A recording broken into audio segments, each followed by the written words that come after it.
Je m'appelle Julien Da Silva, je suis responsable d'un domaine de prévention médico-sociale.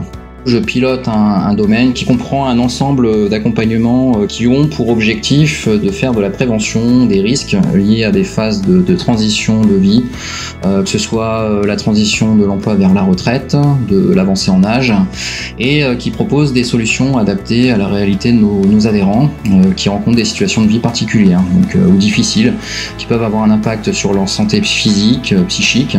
Ça peut être une situation de deuil, d'isolement, d'aidance, etc. Et donc on leur propose tout un ensemble d'accompagnement. L'humain est au cœur de notre métier, puisque en fait en face de nous ce sont des personnes qui ont besoin en fait d'une aide momentanée ou sur la durée. Quand on travaille dans le social, des situations, des rencontres qui sont marquantes, on en a plusieurs.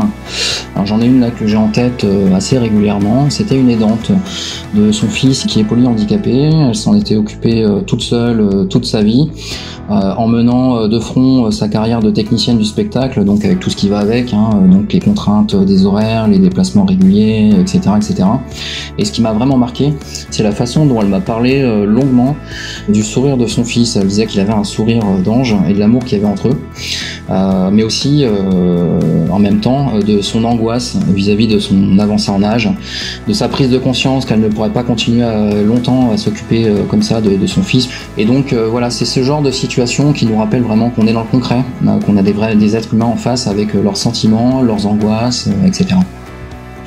Parfois en fait ça m'arrive de m'inspirer de situations, parce que des fois j'ai des personnes en fait que je trouve, je me dis waouh, je sais pas comment ils font, enfin je suis impressionné par certains parcours de vie, et du coup ça me permet aussi moi de relativiser au quotidien mes propres problèmes, et puis aussi de m'en inspirer pour trouver des solutions ou mettre en place des choses dans ma vie personnelle, oui, bien sûr. Moi j'ai l'impression d'être chanceux parce que j'ai l'impression de mener un travail utile avec lequel je suis en adéquation sur le plan personnel et de mes valeurs.